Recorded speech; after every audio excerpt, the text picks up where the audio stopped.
I'm going to do a quick additional due diligence to Lonnie Sheets here. He made this fantastic DD before earnings. Commercial revenue could potentially grow 80% year over year by Q4 2020. So I made a response to that, and we'll get to that in just a second. We'll go through his stuff here really quickly. So he says, unfortunately, what is going on right now is a disappointing lack of new government contracts coming in. In fact, not enough government contracts came in to refill the total remaining deal value for the government sector. In fact, government remaining deal value actually fell 100 million year over year. What this indicates is a possible decline in revenue for the government sector coming in 2022 since contract duration is still relatively the same. So you can see here, if you want to look through the actual posts from Palantir, this is what they commented on. 1.5 billion to 3.8 or 2.6 billion rather, and 2.8 to 3.8. So some significant growth, but it's probably not going to maintain that. So what this indicates so far in 2022 is that commercial alone, at least in quarter one, will need to carry the team in order to achieve 30% year over year growth. What this makes this even harder still is that the commercial actually makes up less than 1% of total revenue than it did in 2020. So basically he's saying there's less revenue from commercial than there was in the past. So here's where he's getting those numbers. He's saying 56% came from customers in the government segment versus in 2021 it was 58%. So conversely, the commercial went from 44 to 42. So yeah. He continues with, though that has recently started to shift by the end of 2021, nonetheless, by the end of 2021, this is where it stood, 2% increase in government as a percentage of revenue versus commercial. This means that because government makes up a bigger portion of the total revenue, commercial needs to pick up even more of the slack to achieve 30% year over year total revenue growth. So if government is in fact flat year over year, commercial would need to achieve over 60%. Hopefully it's not flat, but given that remaining deal value actually decreases year over year, it's difficult to say. Before moving on, it's also good to note that the annual report shows Palantir being in 50 industries versus 40 in the prior year, further proving Palantir's usefulness in any industry they dealing with data. This is where it starts to get bullish. Pretty bullish, in fact. If you look again at the total remaining deal value, again, you'll notice that the commercial jumped from 1.5 billion to 2.6 billion. That is a 73% increase. It's also worth noting that contract duration actually shrank from 3.6 years to 3.5 years, which one could argue that makes it roughly a 76% increase in factoring time, when factoring time. Remaining deal value is one of the best indicators of future revenue growth. You simply cannot have growth if deal value stays the same, because as revenue is growing, that means it eats away at the remaining deal value in practical unison. That's why there's a heavy focus on TCV, which is total contract value booked. This is, in his opinion, why Palantir took off after Q2 earnings of last year. We saw an explosive growth in total contract value growth, in which on a dollar amount, we have yet to see since in the most recent quarters, despite the sales hires. So he's looking at this growth from 337 contract value booked to 925, a very large chunk of growth. Continuing on, I believe this is largely due to strategic investments, which started ramping up in Q1 and Q2 and has died down in Q4. I also believe this is part of the reason why we saw a huge customer acquisition quarter over quarter in Q2 and Q3, going from 10 to 20 and 20 to 34 new customers, whereas in quarter 4 it was flat at 34 new customers, which again is the same customer increase as it was in Q3. Now, I've digressed quite a bit on the topic, as he says. How does this all tie into commercial potentially going from what it currently is, 47% year-over-year growth in Q4 2021 to 80% by the end of Q4 2022? Well, 6 main points he wants to iterate. 200% total commercial customer growth, like 200%. That's huge. 200% total commercial customer growth. Very, very big. 370% increase in U.S. customer growth. That U.S. part is important, as he says, and I agree. I think it's very important. The average revenue per customer is down 50%. This isn't a negative going forward, but it is really, really worth noting. There's 30% increased spending in the top 20 customers, which I'm always a little bit not sure about that 30% increase in the top 20 customers, because those top 20 customers can change. It's not necessarily that there's a 30% increase in spending by all top 20 customers. Maybe only one of them increased their spending by 80% and the rest of them, didn't increase by quite that much. Or maybe their 20th top customer is now their 21st top customer, and a new customer came in that ups that number. It's hard to say, but even still, it's a good metric to look at for their most paying customers increasing by 30%. That's really nice. The trend and the sales hiring of overall rapid employee headcount increase. So to continue on with what he says, okay, let's tackle these points for my bull thesis. Obviously, having more customers can definitely increase your revenue. In theory, having 2x more customers would translate to 100% revenue growth. Unfortunately, that is not entirely the case. Palantir almost quadrupled in U.S. customer base, but only doubled its revenue. Granted, the vast majority of those new customers came in the second half of 2021. Out of the 98 new customers acquired in 2021, 63 of those customers came from the United States. That is extremely important in revenue growth moving forward, since we know that the net revenue retention rate is 150% in the U.S. versus 103% for international.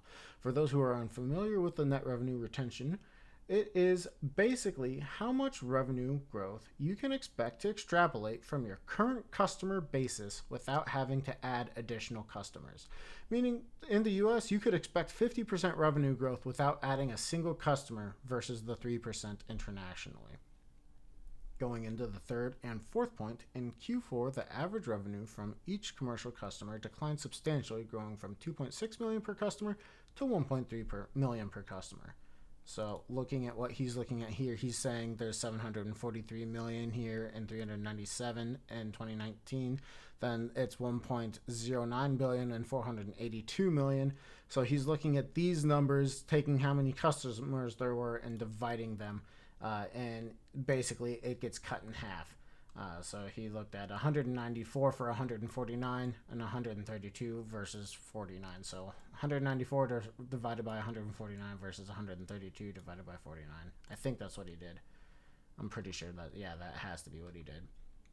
So the revenue per customer was much higher with only 49 customers, but the overall revenue is much higher with the 149 customers. Okay. I'm sure this has a lot to do with making Foundry more accessible through models versus the full stack, and also going from long contract based moving towards a more consumption based pricing model. But despite all of this, you still have the top 20 customers increasing their spending by 31% year over year. Again, I think this is a slight trap for us to fall into looking at the top 20 customers, but it is still important to note. Just don't base too much off of the top 20 customers. Okay.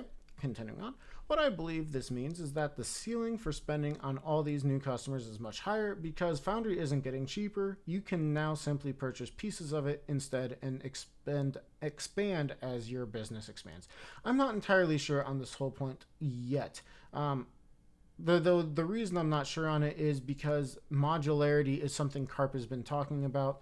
I'm not saying that it's not wrong, that it is wrong, but I'm not saying that it's not wrong either. Like it's one of those areas where I am just unsure of where the company is at in terms of doing this, selling pieces of Foundry as of right now. Okay, onto the trend. So Lonnie's going to continue. Ever since the end of 2020, every quarter we see commercial growth picking up. We see this both in the U.S. and international. Given the continued sales force expansion, distribution partners, and increased customer base, I doubt it'll slow down. I agree. In fact, given last quarter's commercial revenue coming in at 194 million, that alone represents a 46% increase year over year compared to Q1 2021. And with net dollar retention of 113%, that's 3.25% each quarter, bringing it up to 49.25%. Adding any more customers after that will only bump it up to 50% plus year over year. Pretty simple math there. I think this is pretty straightforward, and I will reiterate that later. Continuing, he says, in which case I believe it'll do in somewhere in the neighborhood of 55 to 60%, again, simply given the trend. It could possibly be higher than 60%, also because the U.S. net revenue retention, also known as net dollar retention as listed below, is 150%, which means that spending could increase 12.5% each quarter for each customer, in the U.S. at least. So looking at his numbers here, he's just showing the commercial momentum from the commercial segment. Lots of growth there. Very, very cool to see. Hopefully it's enough. It needs to continue going at that pace for me to be really happy, and I think it can. He goes on to say, on to my last and most exciting point is how the company is expanding its headcount and global presence. So he's talking about hires the AI chief from the UK's NHS, and continues to go with this UK expansion would represent an employee growth of more than all of 2021 globally, where Palantir hired 481 employees. So looking at what he said before, 2439 full-time employees, 901 employees outside the United States. Now it's at 2920 with 1058 outside the United States. So that's a huge growth on the outside of the United States. It is also worth noting that the UK expansion is 4x more global employee growth that was outside the US than in 2021, where they only added 157 employees outside the US. And if anyone remembers the Industry 4.0 white paper that was released a month before Q1 was even finished, Palantir already has over 3,300 employees. That's already 400 more employees from Q4 and basically how many they added for the full year of 2021. That's a headcount increase of 14% quarter over quarter, and that would be a 56% increase by the end of the year at that rate. It's possible that they even ramp that up faster throughout the year. Now, I'm neither opposed nor for this huge ramp up, because obviously with more employees comes more expenses, but with more employees comes the potential for more revenue, for better products, for new products, for refining of old products. So this is a fairly neutral point for me, the number of employees. The salespeople, I think Palantir's product is already really top of the line. So them maintaining it and improving it, all for that. But this like number of employee count increasing by this much is essentially going to eat into, at least I think it's going to eat into any potential profits that the company could be having. But if it's on the sales side of things, that's where I feel Palantir really needs to continue working out, unless that modular thing I was talking about earlier is not a thing yet, in which case they really need to fix really need to add modularity to their platform, because they can sell that, and that would be really, really big. Here, Lonnie says, to sum things up, government slowdown could definitely affect the stock price. If you're a long-term holder, I believe it won't take long for commercial to completely dominate in revenue growth. Hopefully, with Foundry and Apollo being used commercially, many current government agencies that use Gotham would also prefer to use those products as well if Palantir can prove their worth in the marketplace. It took 18 years for Gotham adoption to get there to where it is now. Hopefully, with Foundry being 5 years old and already almost at the scale of Gotham, that the government will notice its value and keep government contracts coming in. I'm kind of middle of the road with the government versus commercial. I don't think one has to be better than the other. I don't necessarily think one will be bigger than the other. I mean, you look at some companies that are very big contract defense companies for the government, and they make a lot of money off the government.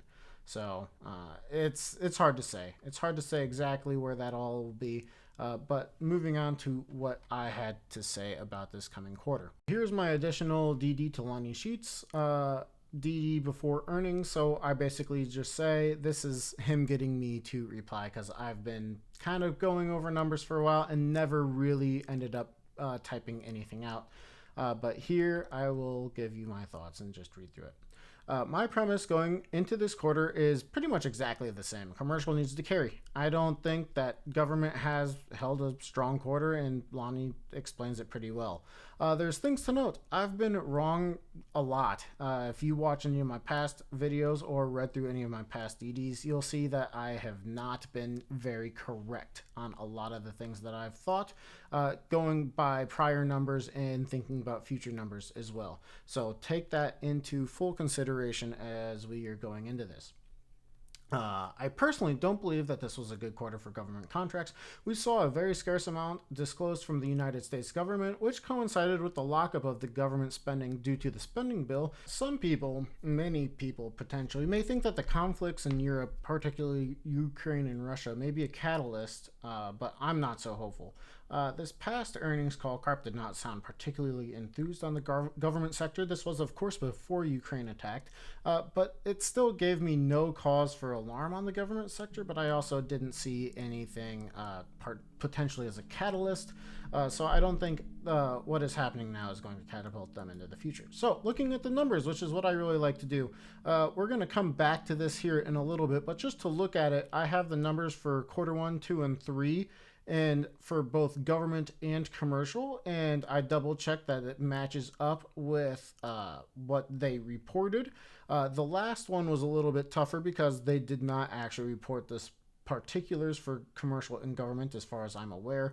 However, I did do some simple math, and those should be very close, if not the exact numbers that they would have reported if they did break up their government and commercial revenue.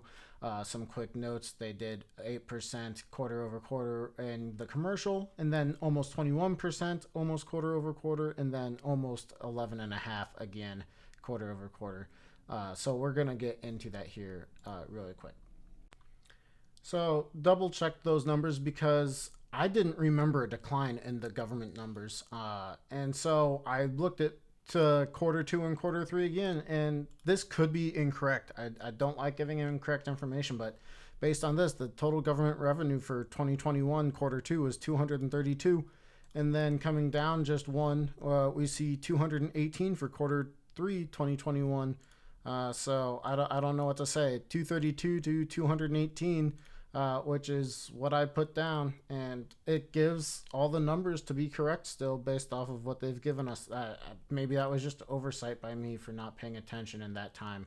But yeah, there we were. Using the visible numbers, I had divided using the little basic math as I had mentioned. But again, double check me. I'm not infallible. I'm very, very fallible. Okay, giving a base understanding of the possibilities for government to go down, I made it very minimal. Perhaps the war helped, perhaps they were fine. It's hard to say, but I didn't want to have the government go up because I felt like that could easily be a breakable point in my numbers for quarter 1 2022, and it still is a very easily breakable point. But basically 645 minus the current or minus the past growth from Palantir in terms of revenue numbers gives us 194, and that all adds up because their current revenue for the fiscal year of 2021 was 645, and then just subtract what they had already given us, so they did 194. So to finish summarizing that, if commercial is sitting at 194 million right now, implies the 45.9% increase over the 133 million from quarter 1 2021 with no additional income from that, which is essentially what Lonnie had stated. So Lonnie basically did the same math as me, 133 minus what their current revenue is of 194 and the 46%, so just a little bit more. And then to continue with that, as Lonnie also stated, it is unsurprising to see customers spend more money over time, with Palantir's net retention being over 100%, just across the board. And that's 150% in the United States commercial. And then it would also be surprising if the net number of customers decreased, or at least did not increase this quarter. If that happened, I'd be pretty scared. I'd be terrified if they added no customers this quarter. But essentially, I'm just corroborating that, as seen above in my spreadsheet, a 7% increase quarter over quarter does not seem unlikely, especially when you look at those past numbers, as I had mentioned before: 8.27%, 20.83%, 11.49% quarter over quarters in this past year. This all said, our revenue numbers could meet or exceed, and the stock price would still go down, potentially. Even the mega caps are being hit hard, with some even posting decent quarters. I think Apple and Microsoft had good quarters, but they either did not go up or they went down by the end of this week. My guess on Palantir is, because it's fun to guess, and I'm currently like 1 in 5, is our unreal losses will destroy us, like Amazon's got destroyed. The Amazon with the Rivian investment that shot them down like 14% or whatever it was, 13, 12, well, it doesn't matter. But if we have unrealized losses, and we do, everything else looks okay, it still won't matter. We're going to go down. If we hit close to our numbers, this is the lowest quarter over quarter growth we've seen since Palantir went public. Potentially. At least this is my guess on it, which makes the forecast of a sale of stock. It's just going to go down. I also view the non-GAAP in a decent light in terms of cash flow, but that won't be factored in by 90% plus of the populace, especially the media. They're going to report exactly what the gap is, and that's going to scare a lot of people, potentially including Wall Street, and that will just make the stock look all the worse as the EPS sinks. I see us shooting lower. If we do, that's why I have some cash on the side of dollar cost average. If we don't, well, I miss my chance down here in the 10s.